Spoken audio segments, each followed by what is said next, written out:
Estimados amigos, bienvenidos a una nueva edición de esto que se llama Memoria Punk Podcast. El día de hoy estamos con Maya o Maya de Políticos Muertos.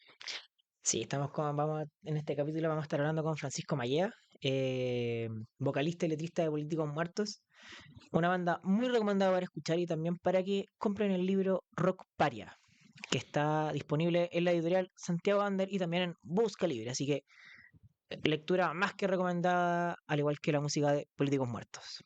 Así que los dejamos adelante con esta grata entrevista que tuvimos el día domingo 28 de septiembre. Nada, dejarlos con la entrevista. Adelante, estudio. Bueno, y en el día de hoy estamos en un nuevo capítulo para el podcast. Si se me escucha un poco más afónico es porque hace un par de días se me ocurrió ir al estadio y bueno, me desahogué ahí viendo a Colo Colo, pero bueno, son cosas que pasan. Estamos hoy en el día de hoy con Maya de Políticos Muertos, así que nada, le dejamos el espacio a él para que se presente.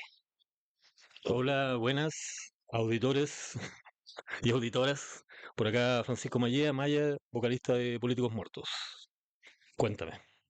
Bueno, em, preguntarte dónde estás residiendo actualmente y dónde residías cuando comienza esta transición a la democracia, pero también durante la dictadura, porque sabemos que ustedes empiezan a tocar poquito antes desde que llegue Elwin al poder. Claro, comenzamos a hacer la banda el año 87, verano del 87, y vivíamos todos, éramos de Gran Avenida, de los barrios de Gran Avenida, Paradero 24, 19, 18, 22. Todos éramos amigos, algunos, bueno, cuando comenzamos la banda comenzamos con César Olea, que era compañero de colegio, desde kinder. Y claro, lo comenzamos ahí en Gran Avenida, po. Era una pequeña sala que no era ni siquiera sala, era una pieza que nos arrendaba el guitarrista de Sol y Medianoche. Y nos cobraba, no sé, 200 pesos. Y en realidad no tenía ni batería, no tenía nada, ni micrófono. Pero todos veníamos de esos barrios donde se creó más o menos el grindcore, la contracultura más subterránea de Chile, de Santiago en realidad. Se creó ahí, en Gran Avenida. Porque si tú sabes, no sé, acá en el centro de Santiago está como lo que se puede llamar, luego de tiempo de análisis, es el post-punk. Están las bandas más New Wave. No habían bandas hardcore acá en el centro de Santiago. Todo eso provenía de la periferia. Todo el hardcore, el grindcore y el death metal, el thrash metal, todo vino de la periferia. Y así, pues, dentro de toda esa ola de ruido, vamos nosotros. Y bueno, ¿cómo empieza a ser esta primera experiencia de estar tocando en dictadura, de saber que va a haber una micro cerca llena de pacos, te van a venir a desalojar a lo que apenas termine la tocata? Y más aún después, ¿cómo va a ser esta experiencia de los bienales, que se vuelven importantes también a finales de los 80? La represión, claro, nosotros también ayudó, nosotros éramos muy jóvenes. Éramos cabros y bueno, nos gustaba el hardcore y todo. Y somos hijos de la dictadura. Yo tenía 4 años por el golpe de Estado. Entonces toda mi infancia, adolescencia la viví en dictadura. Uno no tenía miedo a que te asaltaran en la calle, tenía miedo a que te saliera un rati o la policía de investigaciones o carabineros. Porque tenían derechos sobre ti, sobre tu cuerpo, te podían pisotear arriba de la micro. Generalmente en los conciertos de la Sala Lautaro, que queda en el Paradero 1 de la avenida, una vieja tanguería que se transformó, la señora arrendaba ese local. Llegaban siempre, en casi todos los conciertos llegaban los carabineros y con las micros afuera esperándote, entraban, se te separaban en los muros, te vaciaban los bolsillos, te desconectaban el micrófono, te bajaban del escenario y luego te llevaban en las micros, arrodillados, y te iban pasando por arriba.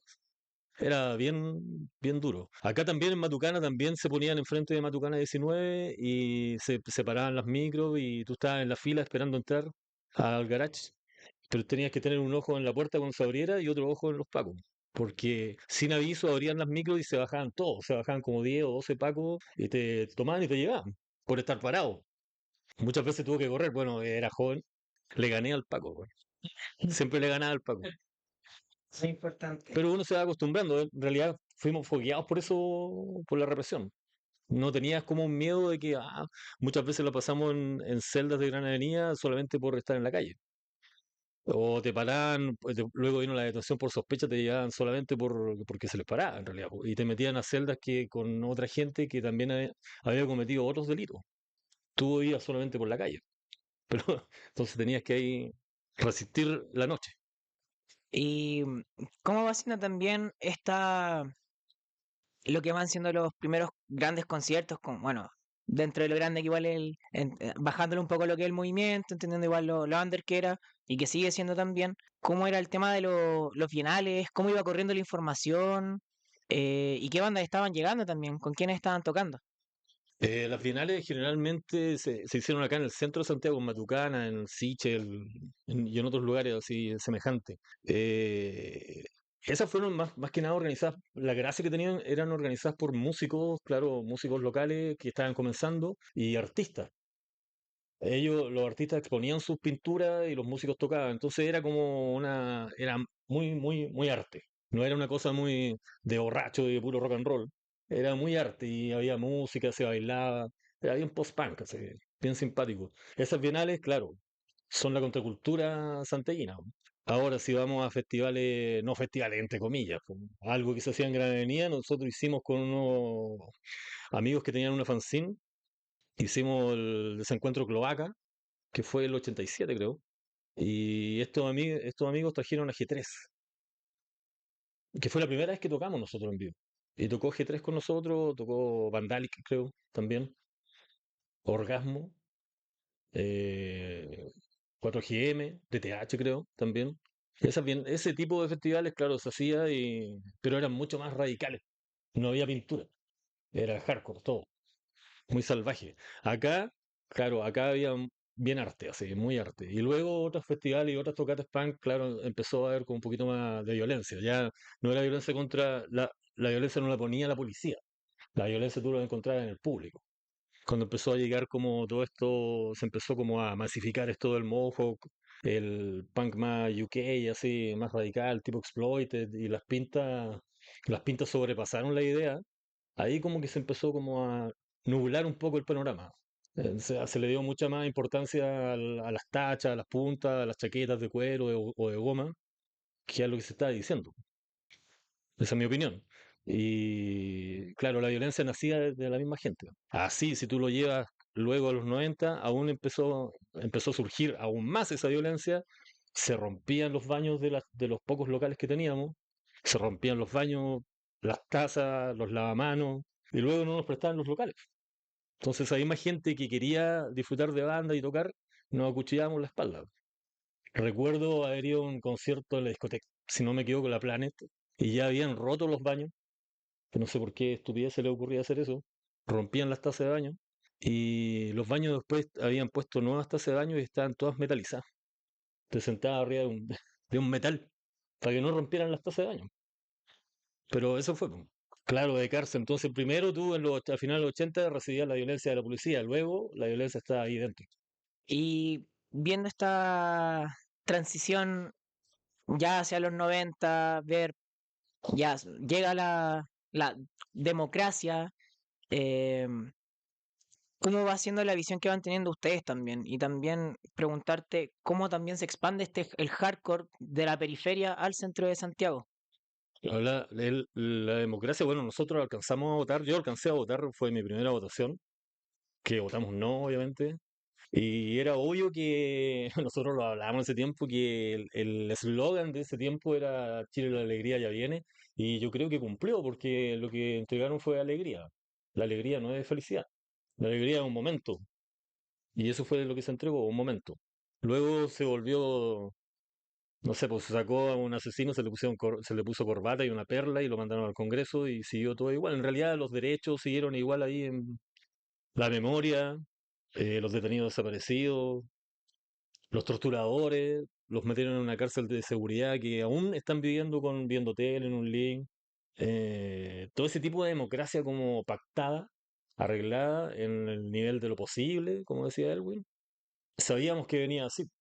Eso se dio justo cuando sacamos tal vez el cassette de Político y con letras que ya venían desde los 80 atacando a la iglesia, al Estado y obviamente los mismos dardos que toda banda punk siempre tira.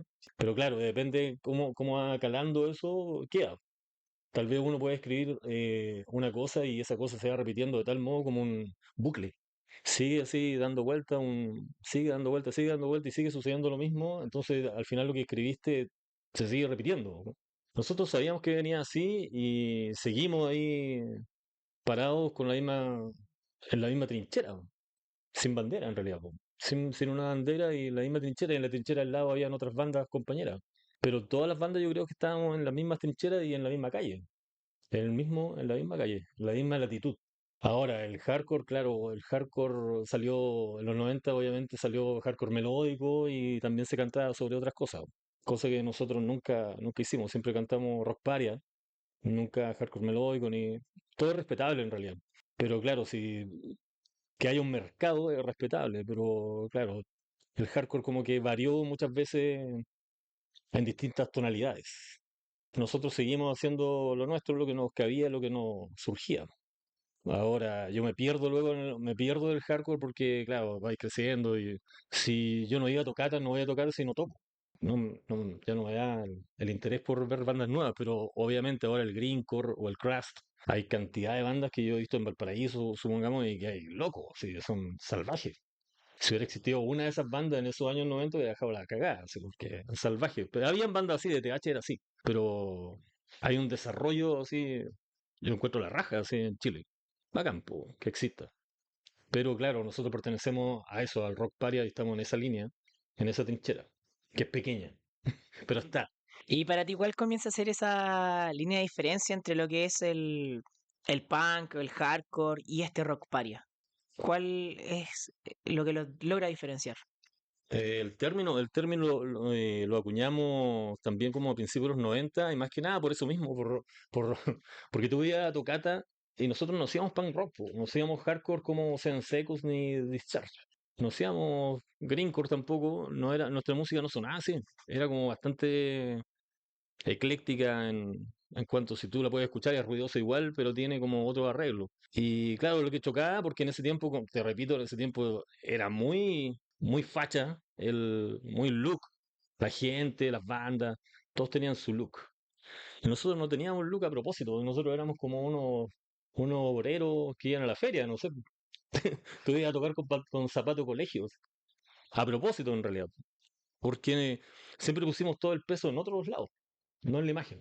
Y al hacer eso, a mí se nos ocurrió, claro, rock paria, porque está ahí fuera de, no hay punk rock, no hay hardcore, no te podías meter al lado de otras bandas que es, bueno, me pasó como para explicar el asunto una vez que fuimos la primera vez a tocar al Paraíso con otras bandas amigas que luego ya nos siguieron tocando. Me acuerdo que estábamos en el departamento esperando ir al local. Y todas las otras bandas, todos los chicos, los amigos, se empezaron a meter al baño uno a uno. Y se demoraban como media hora y salían con sus looks. Y nosotros nos mirábamos, estábamos, y hasta que nos dijeron, ustedes no van a entrar, como que también nos teníamos que arreglar. Dijeron, no, yo estoy listo. Claro, y eso como que te da, sí, somos rock paria, no solamente por el look, sino que porque no estamos en eso. Hacemos música estridente, letras que hablen de nosotros, de nuestro barrio, de nuestro país, de nuestras penas. Claro, pero no estamos totalmente metidos en la cosa británica o gringa. Bueno, y además de estar participando con Políticos Muertos, otra actividad que empiece a realizar durante los 90 o incluso un poco antes, quizás. Estando en la banda, claro, y siempre colaboramos con fanzines, con Intoxicación Social, Paredón Sindical. Éramos, bueno, en esos años tú te carteabas mucho, ¿no? Se ocupaba mucho el correo, la carta certificada y te llegaban cintas, todo eso, ahora nadie escribe. Pero en ese tiempo yo aún guardo como una caja con todas las cartas que recibía de muchos lugares, de Francia, de Cuba, de México, Venezuela, Perú. Perú había una escena increíble, así, increíble. Perú tenía unas bandas pero maravillosas, muy buenas, muy buenas, muy salvajes, mucho más adelantados que Chile, mucho más adelantados que Chile. Ataque Frontal era muy adelantado a lo que estaba sonando acá. O Caos, o Colombia, también tenía una escena pero increíble. Caras de Hambre, unas medias bandas. Bueno, y en esos años uno se comunicaba mucho por carta. Te mandaban entrevistas para sus fanzines y uno también los entrevistaba para ayudar a fanzines de acá. Éramos unos seguidores de la fotocopiadora, en realidad. Siempre teníamos algo que fotocopiar.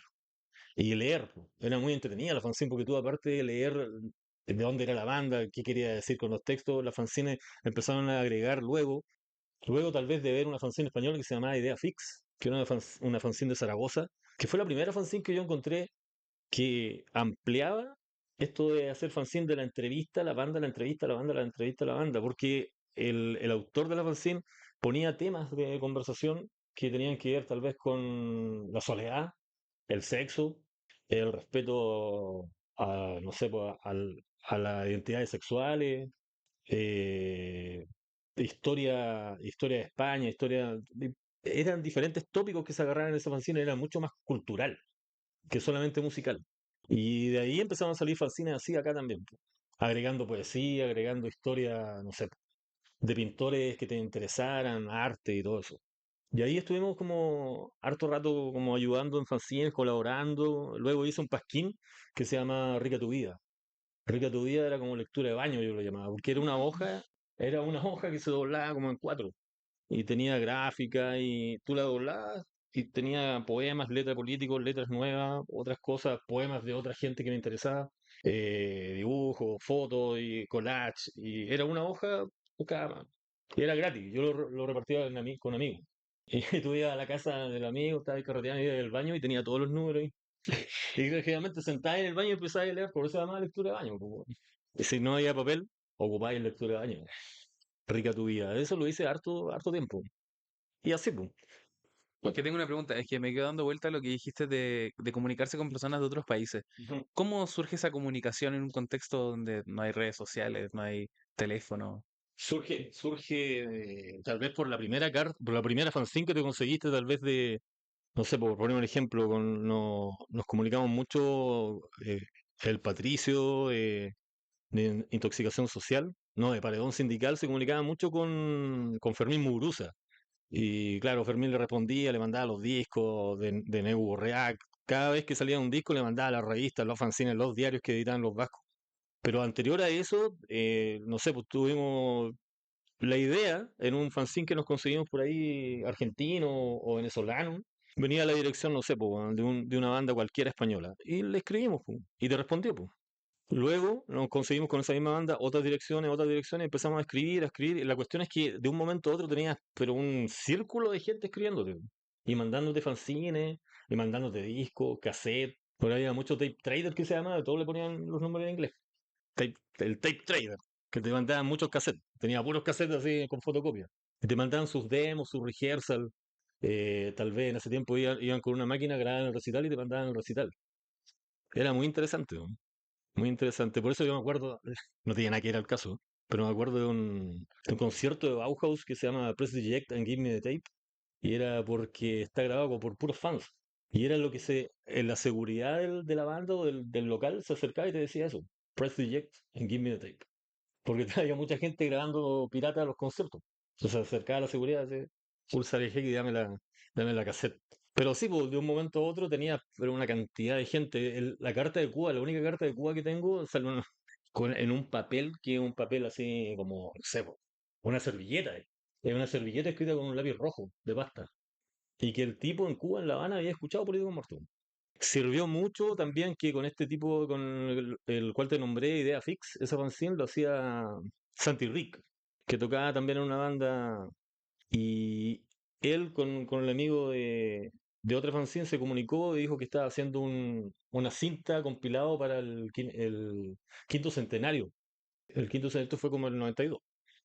Y estaba consiguiéndose música under de América Latina para sacar una cinta. Ya, pues el tipo sacó como 1000 copias de la cinta. Y en la cinta venimos nosotros, con un demo así, pero rancio. Pero vienen también Los Violadores, viene Todos Tus Muertos, viene Caca Urbana y bandas de toda América Latina, ¿no?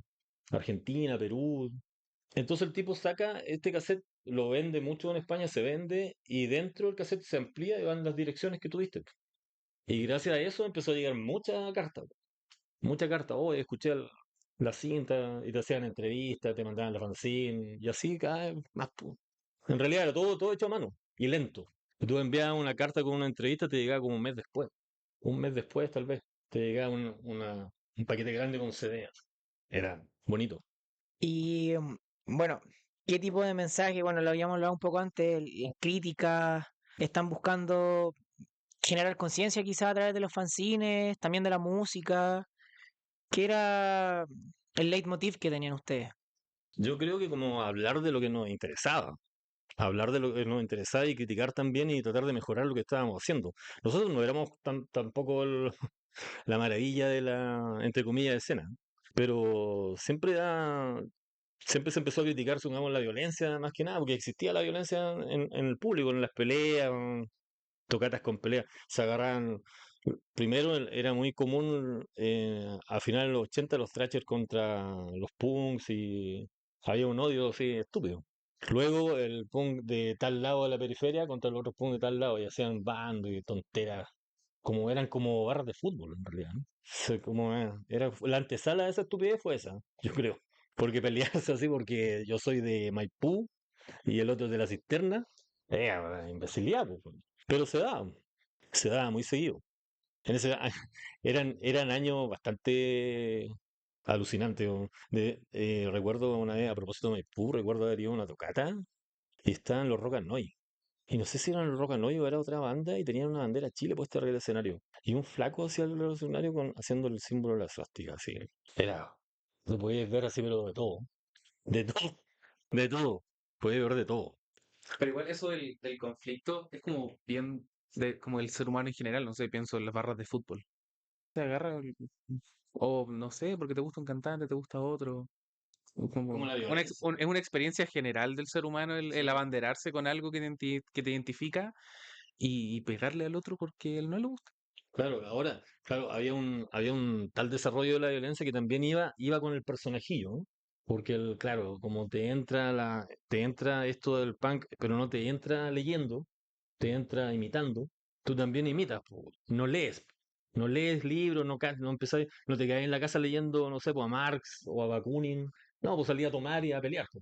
Es más fácil, ¿no? Es más punk. Pero en realidad cuando se empezaba a dar cuenta que el punk es más punk el que lee que el que pelea. Claro, De hecho, acá mi Rubio les contaba, pues, estábamos hablando así, yo le decía, no, pero si mira, si todas las personas que hemos entrevistado son profesionales, tienen sus carreras, tienen sus trabajos y tocan también. Y les ponía también el ejemplo, porque lo conversaba con otro amigo, le decía, el ejemplo de Bad Religion. Los tipos tienen doctorado, han estudiado, entonces, al final, o los chiquillos antes me decían, pues, cuando estábamos en la U, como que yo no tenía la pinta de punky, pero después se ponían a hablar conmigo y se daban cuenta que sí, pues. Porque, no sé, pues, con el Nico teníamos como, nos poníamos a hablar y yo le decía que no, pero mira, es que esto es lo que a mí me gusta del anarquismo, esto es lo que me gusta a mí de la autogestión, me hace sentido como vía de vida y de por medio usando unos Converse, pues, por supuesto. sí, Entonces, o sea, que la use o que uno use o no use tal cosa tampoco va a cambiar el mundo, ni lo va a mejorar. Da lo mismo en realidad. Por botar el plástico acá y no allá, si siguen haciendo la fábrica de plástico, siguen ahí. De hecho, yo trabajo en una fábrica de plástico y la contaminación nunca para, nunca va a parar. Y la gente sigue comprando y comprando y comprando. Pero es eso. Bueno, ahora, no es un tema liviano, ¿ah? Pero tiene mucho que ver con el desarrollo de la contracultura, el darle tanta importancia a la imagen, en vez de trabajar el arte, que son dos cosas diferentes. No sé quién decía, para ser no hay que parecer. No sé, creo que era Albert Camus. Creo que decía esa frase muy buena. Para ser no hay que parecer. Es muy, muy, muy directa. y bueno, hablando de todo esto, recuerdo entre violencia, tocatas y música e intelectualidad. ¿Cuál es un momento que así sientes que te marca, ya sea en una tocata, grabando, o a lo mejor en alguna correspondencia, como nos mencionabas delante? Tal vez tocata entretenida, claro, todas eran como a principios de los 90 con Super Sordo y Fiscales, se da como muy interesante eso. Y estaban pasando cosas, porque yo me acuerdo que en la semana cuando el helicóptero rescató a los cabros del frente de la cárcel, tocábamos el fin de semana. Y fue como bien emocionante hablar de eso arriba del escenario. Decir que hoy en día Manuel Rodríguez vuela en helicóptero.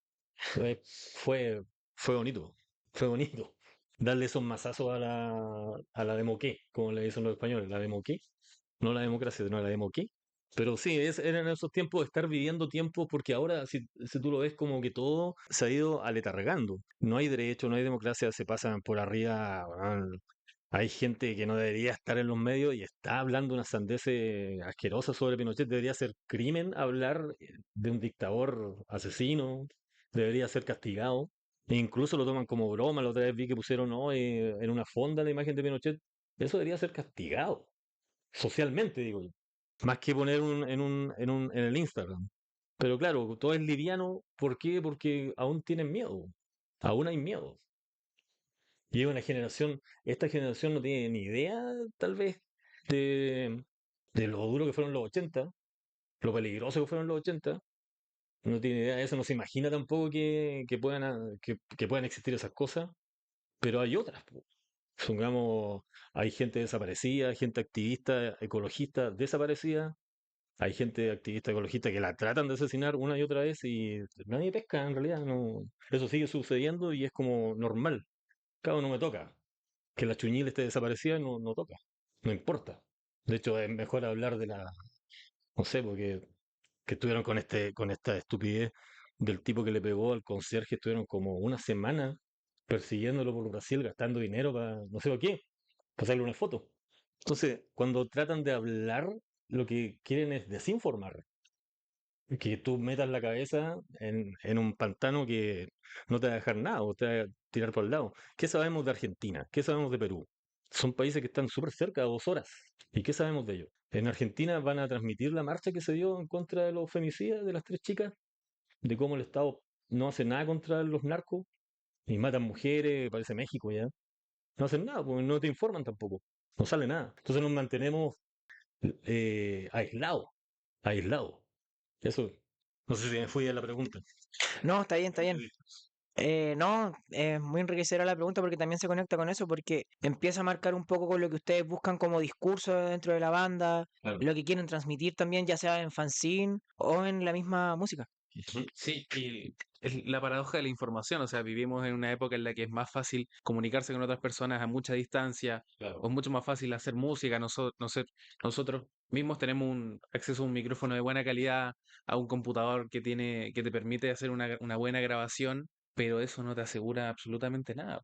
No, Aunque, no sé, aunque tengamos los medios para publicar este podcast, no sé cuántas personas lo van a escuchar. Entonces, aunque esté más democratizado el acceso a la tecnología, seguimos estando muy limitados, igual que con la información. claro, y es como el fenómeno de la inmediatez también te lleva a no tener tiempo. Tienes el mismo tiempo que tenías cuando tenías 18 años, pero no tienes el mismo tiempo. Tú no te das el mismo tiempo, porque, supongamos, si por poner un ejemplo, tú tienes Spotify o Bandcamp o lo que sea, no vas a escuchar un disco entero. Es raro escuchar un disco entero hoy en día, y sobre todo ya que no hay máquinas de CD tampoco, no es muy común. Uno se quedó con miles de plástico ahí y no puede escucharlos, po. O que saquen un disco entero, no sé, pienso ahora. Aunque es música urbana, que es lo que más se escucha, reggaetón. Pocas veces sacan un álbum completo, sacan singles, sacan... Claro, es todo rápido. Bueno, claro, y en ese tipo de música se quiere conseguir el efecto de dinero, en realidad, de dinero rápido. En música contracultural no creo que se quiera conseguir el efecto de dinero, se quiere conseguir el efecto de darte a conocer, ¿no? Que escuchen que vayan a las tocatas, nadie se hace rico con una tocata. Generalmente las bandas ni siquiera ganan plata, ¿no? Porque si te lleváis la barra del bar, ahí ganáis plata. Pero en la entrada es como difícil, tendría que, no sé, llenar, ser muy llenadores. Y cuando son muy llenadores tampoco va a ganar plata porque le tienes que pagar al sonidista, al iluminador, al roadie, al repartirla con la banda que te abre. Entonces tampoco es una cosa como el dinero, no es como eso. Pero la inmediatez de la información te lleva a no tener tiempo, a no darte tiempo.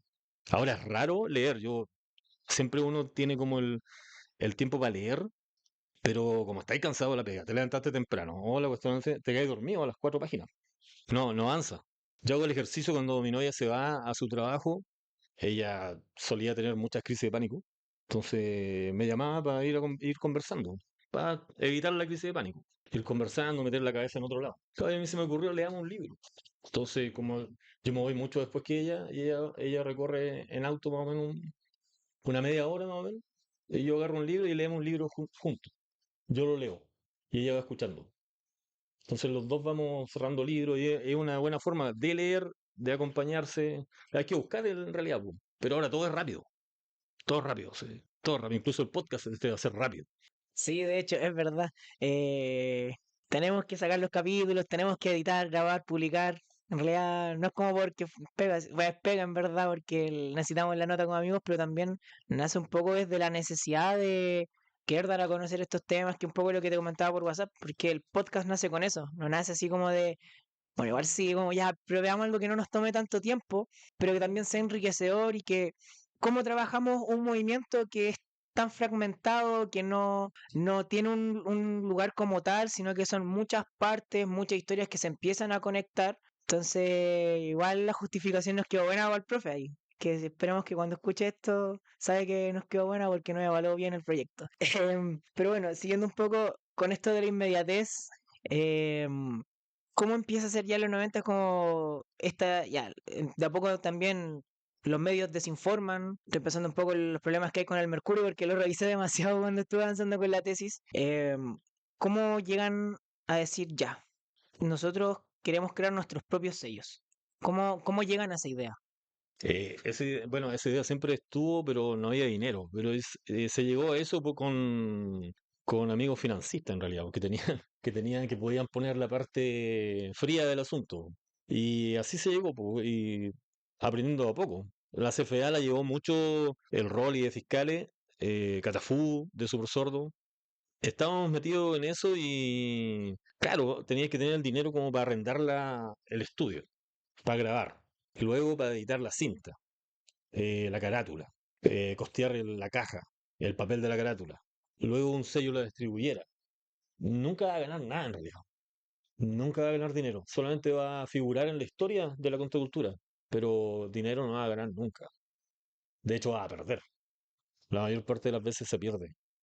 Se pierde casi todo. Y eso pasa con sellos incluso mucho más grandes y mucho más importantes y mucho más es que fueron fenómenos. La otra vez escuchando una entrevista a Fermín Muguruza, él hablaba, claro, de lo que pasaba con su sello, el Sano Senki, un sello vasco de los 90 que hizo Nuevo React para empezar a editar ellos mismos, como hazlo tú mismo su disco. Y también editar otras bandas vascas. Pero claro, al segundo disco ya estaban en la quiebra. Al segundo disco y editaron miles de discos más, pues entonces ahí tuvieron que hacer una corporativa. O sea, meter a mucha gente que pusiera un poco y así se digo funcionando, pero es casi imposible ganar. Aparte se hace ese tipo de música. Es imposible. La gente no va a comprar. Ahora la gente lo compraría, claro, como algo coleccionable. Pero en ese tiempo algunos compraban, uno compraba y el otro lo pirateaba. No querían tener el original. No se le dio el peso tampoco. Y ahora se ve eso porque ahora tú no consigues esas cintas ni esos discos ni un lado. Y el que lo tiene lo puede vender se puede vender bien caro para el coleccionista. Yo tengo la suerte de la cinta de político, bueno, me la robaron. Me quedé con la carátula, pero recordé luego de un tiempo que cuando salió la cinta le regalé una a mi hermano. A mi hermano no le gustaba, pero quería tener algo de su hermano. Y se la regalé, po. Y se la pedí porque la tenía plastificada. Nunca la había escuchado. Así que lo tengo nuevo. Me lo jodí, de vuelta. Em, no, sí, entonces finalmente, tenía la pregunta formulada, pero se me fue. Entonces finalmente esto de crear estos sellos más que nada para mantenerse como auténtico en línea con los ideales que hay un poco al interior del movimiento. Claro, la idea yo creo que era ampliar la oferta y, pucha, y durar en el tiempo, cosa que no funcionó mucho. Y porque, claro, yo creo que es mucho dinero. Y ninguna banda tiene dinero en realidad. Y tampoco la gente como apoyaba, tú podías hacer una tocata profundo para tal sello y a poca gente. Poca gente y también siempre en la puerta pidiendo entrar por menos y todo ese asunto. Entonces, menos te van a comprar un disco. Están esperando que alguien se los preste.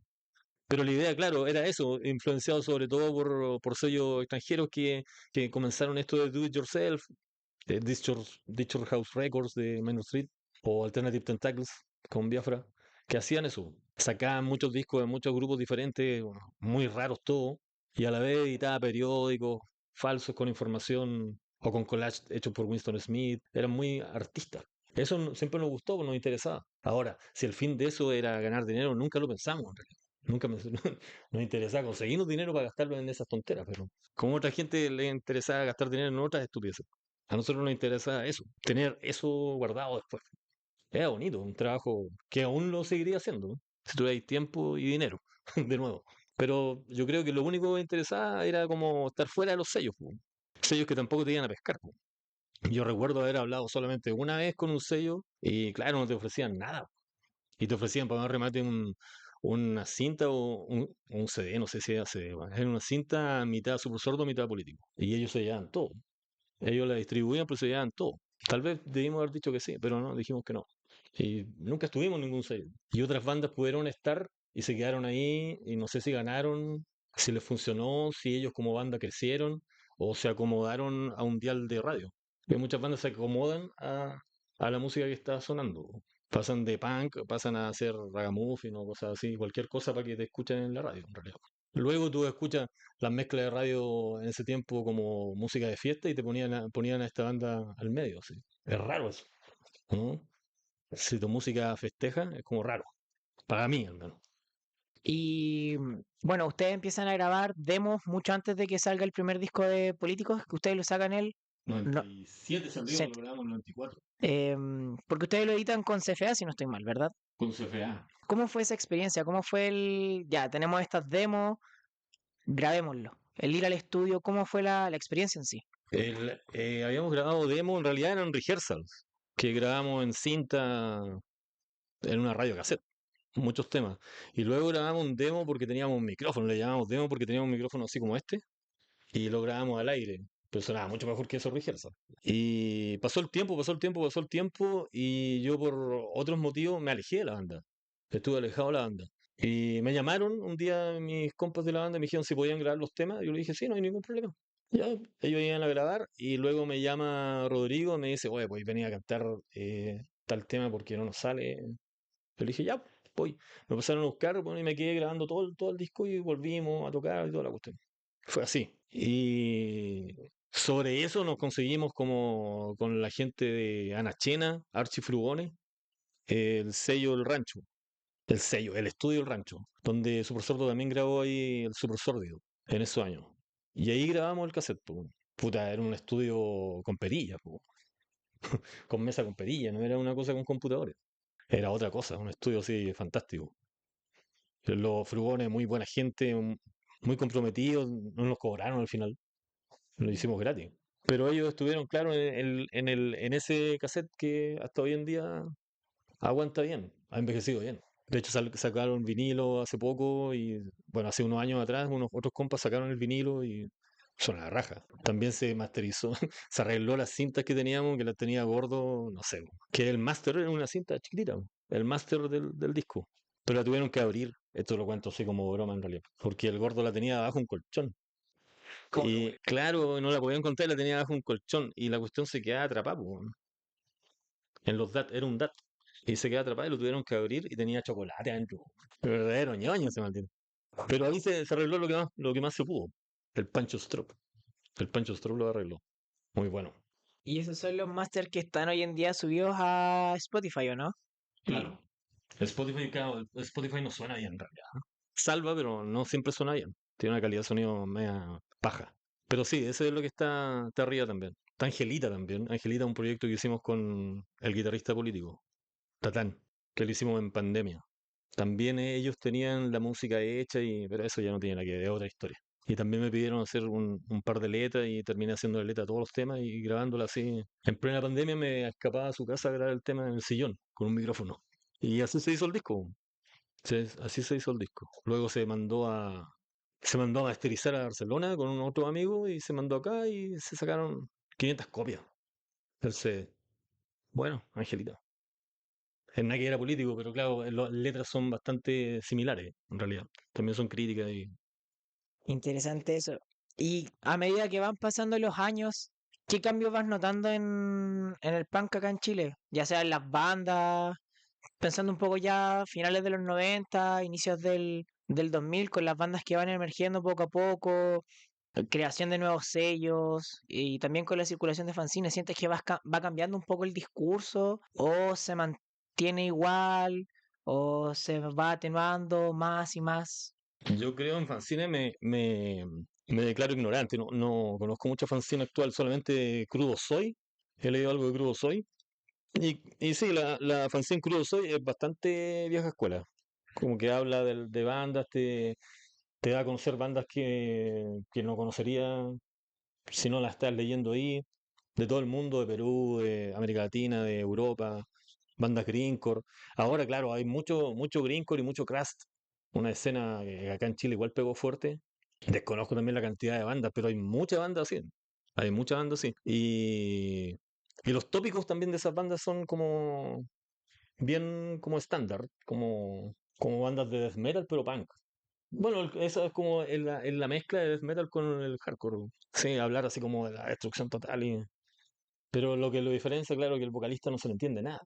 Es como, tenéis que tener la letra ahí para... En realidad podía hacer la letra después, gritar nomás y después hacer la letra. Ese es el desarrollo que he tenido, es lo que yo veo, y también como el post-hardcore, así se le llama a eso, que es como que tuvo su cosa en los 90. Hay mucha banda, claro, que se parece como a... que tiende a sonar así como Kuraya, esos vascos. Kuraya que, claro, es como post-hardcore y son fantásticos el Kuraya, pero es el tipo de música. Y también como las letras, claro, las letras son muy emocionales. Si bien tú cuando haces una letra política también es emocional, porque las emociones también son políticas, pero estamos hablando de soledad, del espejo trizado, del vidrio empañado, de la calle con niebla. Son, te fijas, son figuras poéticas, más que decir o de hablar sobre el viejo que está tirado en la calle y está recogiendo los cartones mientras los oficinistas pasan por arriba de él. Son diferentes esas cosas, po. Ese es el desarrollo que veo yo, pero como te repito, me declaro ignorante. Estoy totalmente fuera de la fila de los conciertos. Sé que debe haber mucho, más lo ignoro. Em, ¿Crees que el punk y la visión que tú tienes de lo que es el rock paria sigue siendo vigente hasta el día de hoy? Considerando bueno, yo sé me imagino ya la respuesta, pero obviamente la hago porque considero que igual es un tópico importante, considerando el tema del ascenso de la extrema derecha y de los fascismos bueno, que están hace mucho tiempo acá en Latinoamérica. Mira, yo creo que sí, pero obviamente el rock paria es algo totalmente vieja escuela. Ya es muy poca la gente joven que te va a ver o que les interesa, claro, porque ellos tienen como otras bandas y hay otras bandas quizás que son más salvajes y más parias que nosotros. Pero claro, nosotros somos de ese nicho, estamos ahí. Y en realidad el tiempo te da la razón, porque el fascismo como la ultraderecha siempre va a estar, weón. Y hoy en día está así como que es una etiqueta casi de moda. Entra muy fácil, entra muy fácil. ¿Por qué? Porque te van a hablar lo mismo que siempre han hablado, pues, el odio al extranjero, echarle la culpa al extranjero, echarle la culpa al más pobre y al más moreno. Es lo que siempre han hecho en realidad, culpabilizar al pobre, al paria. No se Y presentan como fascistas tampoco. no, es que fascismo es una palabra fea. Se puede decir que son como, no sé, po, republicanos. Son republicanos o Vox, no sé cómo se presenta en España. Pero Vox son unos... Ahora, lo que es un punto a decir que tal vez el fascismo en los 80, si bien era gente muy arribista y muy ignorante, era muy violenta, pero este fascismo de hoy en día yo lo que encuentro que es muy torpe, es muy tonta. Si bien tiene los medios y es muy violenta e ignorante, es tonta. Porque tú le pasas un micrófono a un fascista, ni siquiera él va a poder realmente defenderse con palabras, ni siquiera amenazando violentamente, es como tonto. El puerta, es una tontera. ¿Sí? Entonces, como el tonto, el tuerto, es el rey de los ciegos, ¿o no? Eso como que te define. Pero, no sé, bo, nosotros seguimos ahí y creo que nuestros tópicos van a seguir ahí, lamentablemente, porque la cosa no cambia. Y de hecho ahora está peor que nunca. En Argentina, en España, en Chile, weón, tenemos toda esta manga de pinochetistas, weón, metido en todos lados y es asqueroso. Uno habla con gente del trabajo, o gente en la calle, o gente familiares, y el asco que le ponen a la palabra comunista, o el miedo, o la desinformación acerca del comunismo es algo terrible, weón. La gente es floja en realidad. No quiere leer, no quiere saber de historia de Chile, no quiere saber de la historia del comunismo, pero entra de una a la piscina de la ultraderecha, así como que los van a defender, lo saben que van a salir para atrás, pero claro, como somos egoístas, mientras no me toquen el plato, no me toquen la silla, no me toquen el wifi, no tengo problema. Ahora que le quiten los derechos a la vecina del lado y que no pueda abortar, que sea ya detenida porque abortó, no me interesa porque mi hija no va a abortar. Entonces estamos mirándonos como siempre el ombligo. Y así avanzan. Eso creo. Y bueno, un ejemplo por que hay toquen estos tópicos de letras que han hecho ustedes que has hecho tú con políticos muertos. No sé, en realidad todo. Salud de Pobre ataca la diferencia entre ir a una clínica privada y una posta, po, el Barros Luco. De hecho, Salud de Pobre la hice arriba de una micro luego de ir a ver una prima en el Barros Luco, hace muchos años atrás, muchos años atrás. Y toda la letra es el desarrollo que tú tienes cuando vas a ver a alguien que está enfermo en una cama. Te dejan pasar así, como que fuera una cárcel. Te dicen ya se va a acabar, ya saliendo, igual que una cárcel. Entonces, eso sin nombrar las bancas de la emergencia, gente ahí por horas con un dolor, por hora, o tienen cáncer y les dan paracetamol. Eso ataca en realidad. Al matadero también ataca lo mismo. La sobrevaloración del consumismo, del trabajo, de tener que trabajar para pagar cosas que ellos mismos te están vendiendo. Es como si es como las pulperías modernas, ¿o no? Tú trabajas para vender, para comprar cosas que no necesitas, po, pero ellos mismos te las venden. Ellos mismos te venden eso. Si ya tenías cable, ahora ya no te basta el cable. El cable es una enfermedad, po. Tenéis que tener aplicaciones. Tenéis que tener este otro canal. Y ese otro canal ya no te basta tampoco. Te ponen otro canal. Y otro, y otro, y otro. Y nunca terminas, po. Al final, el poco tiempo que tienes, tampoco vas a estar viendo películas, po. Vas a estar con tu familia en el parque, caminando, no sé, pues, conversando. Pero estás pagando una aplicación para nada, pues. Eso, en pequeños detalles en realidad, ¿no? Pero se ve. Lo que pasa es que son tan cotidianos que ya los tenemos normalizados, pues. Pero si uno se pone a mirar, uno es bastante torpe, pues. Uno entra así. Puta, también no vaya a estar todo el rato tenso como gato, igual entráis, pues. La bolsa es grande, ¿o no? El saco es grande, pues. Entran todos los gatos. Y bueno, a preguntarte un poco, ¿cómo fue la edición de este libro, Rock Paria y lo que en él se dice? ¿Cómo fue el sacarlo, el hacerlo? Que yo la verdad lo he ocupado harto ahora por la tesis, por el tema de las letras, uno que otro fanzine que quizás me va a servir. ¿Cómo fue la recopilación de todo este material? Esto fue por el interés de unos amigos, eh, Ramón, que también es como son Ramón y Pablo, que son dueños de Santiago Under. Claro, ellos siguen a Políticos Muertos hace muchos años, desde que eran chicos. Yo los veía en los conciertos y eran niños. Ahora son hueones viejos. Yo soy así un fantasma. Pero y ellos siempre quisieron tener una editorial y se juntaron fondo, trabajo y le hicieron. Y ahora ya no sé cuántos libros editados. Santiago Under Editorial tiene muchos libros, mucho, mucho, mucho. Y muy interesante. También con ellos trabajamos el Disco Punk, que es otro libro, también te lo recomiendo. Sí, lo tengo. Sí, es muy bueno. También habla cómo se graban los discos. eh, Ah, no, lo estoy confundiendo con otro. Me habían regalado como 100 formas de entender el punk, creo. ese chiquitito. Sí. No, el Disco Punk, es uno bien grande así amarillo, de tapa amarilla. Es muy interesante porque se entrevistó a diferentes bandas, incluyendo políticos, pero recordando cómo se grabó ese disco. Digamos, el disco político, el Traga de Fiscales, creo, Super Sordo y otras muchas bandas. Y se entrevista a varios integrantes y a gente que participó en la grabación. Se recuerdan cosas así que, supongamos, en nuestro caso entrevistan hasta el Víbora, que el Víbora de Fiscales está ahí cuando grabamos nosotros y nos ayudó también otra gente y se recuerdan anécdotas, cuándo se hizo, cómo se hizo. Es un libro muy entretenido, Disco Punk. De hecho, fue uno de los más vendidos de Santiago Wander. Tiene reedición y todo el rollo. Sí, de hecho ahora se encuentra agotado. Imagínate, Revisando. está agotado. Ese es muy bueno y también tienen las 100 formas de entender el punk también, y hay otras que son discos elegidos por músicos, discos que te marcaron. Claro, músicos, no solamente punk, músicos de toda una esfera, así como pop, más indie, músicos folclóricos, otras cosas así, y ellos eligen un disco y hablan sobre ese disco y lo que te pasó en ese tiempo cuando lo escuchaste. Es muy bueno también, entretenido. Bueno, Santiago Ando se comunicó conmigo, me dieron la idea luego de una tocata que estábamos con Jorobados, creo. Y me dijeron si podíamos hacer, yo le dije, perfecto, háganlo. Y nos juntamos en mi casa, conversamos, Yo les pasé todo el material que tenía. Bueno, me dijeron que seleccionara ciertas letras. Le mandé las letras, le pasé afiche y todo el rollo y dibujo y todo. Y ellos se pusieron a trabajar y lo sacaron. Lo sacaron en, no se demoraron casi nada, en realidad. Pero sí, son amigos de la banda y yo los admiro mucho. Su trabajo, son súper dedicados. Muy pro, como se les dice. Muy pro.